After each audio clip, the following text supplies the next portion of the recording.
안녕하세요. 이슈를 대신 읽어주는 남자 이대남입니다. 지난 6월 8일 경남 거제에서 일어난 비비탄 난사 사건은 현재 어떻게 진행되고 있을까요? 대한민국 국민들의 공분을 산 이 사건은 각종 언론에 방송되고 해병대에서 공식 사과까지 하는 등 가해자들에 대한 비난이 거센 만큼 잘 해결되고 있는 듯 했으나 사실 이 3명의 가해자들은 대중들의 분노와는 정반대로 현재 구속조차 되지 않았고 오히려 온갖 허위 사실로 피해자를 협박하며 아주 뻔뻔하게 잘 지내고 있다고 합니다. 일단 군인 신분의 가해자 한 명은 자신의 SNS에 피해 견주가 자신들에게 억대 합의금을 제시했고 자신들은 분명 2마리의 강아지만 봤을 뿐 4마리는 보지도 못했으며 그저 강아지의 반응을 보기 위해 사격을 했을 뿐 해칠 의도는 단 하나도 없었다고 주장했는데요. 추가로 이에 대해 가해자들은 피해 견주를 상대로 법적 책임을 물게 할 것이라며 아주 뻔뻔하게 피해 견주에게 2차 피해를 계속 입히고 있었습니다. 그런데 여기서 정말 화가 나는 것은 현재 군인 신분으로 조사를 받고 있는 가해자가 저렇게 피해자를 협박하는 동안 어째서 해병대에서는 그 어떠한 조치나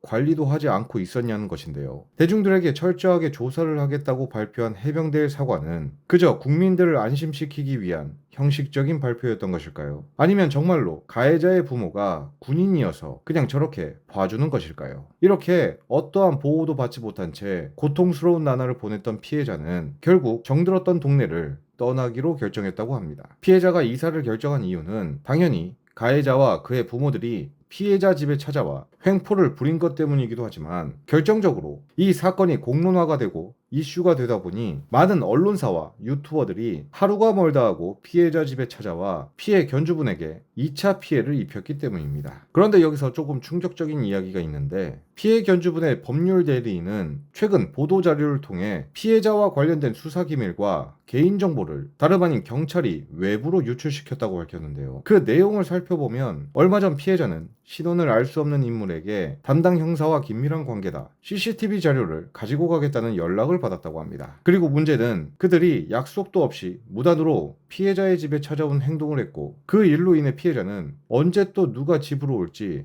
매 순간순간 불안에 떨어야 했으며 이후 경찰이 피해자의 개인정보와 수사기밀을 누군가에게 유출시켰다는 것을 알게 되면서 피해자는 유일하게 믿었던 경찰에게조차 뒤통수를 맞게 되었습니다. 거기다 경찰은 수사 자료가 유출됐다는 것이 피해자에게 알려지자 경찰은 피해자의 집을 배회하거나 피해자에게 직접 본인들도 속아서 개인정보가 유출됐다는 말도 안 되는 이야기를 했는데요. 여러분들이라면 이런 상황 속에서 계속 그 집에서 살 수 있겠습니까? 그리고 경찰은 왜 수사 기밀을 외부로 유출시킨 것일까요? 결국 이번에도 경찰은 가해자는 가만히 놔두고 정작 지켜야 할 피해자를 지키기는커녕 오히려 개인정보를 유출시켜 피해자를 더욱 고통스럽게 했습니다. 게다가 피해자가 고통을 받던 말던 국민의 알 권리를 핑계 삼아 피해자 집에 찾아와 괴롭힌 언론과 유튜버들의 행동도 개인적으로는 상당히 문제가 많다고 생각하는데요. 어쩌면 이것이 현재 대한민국의 현실이 아닌가 싶은데 정말 안타까운 현실인 것 같습니다. 결국 피해자는 직접 SNS에 가해자에 대한 강력한 처벌을 요구하는 국민 동의청원에 동참해달라는 도움을 요청했는데요. 현행법으로 반려견을 해치는 일은 민법상 재물손괴에 해당한다고 합니다. 즉 가해자들이 아무리 처벌을 받는다 해도 생명이 아닌 그저 재물손괴로 처벌을 받기 때문에 사실상 이 3명의 가해자들이 제대로 된 처벌을 받게 하긴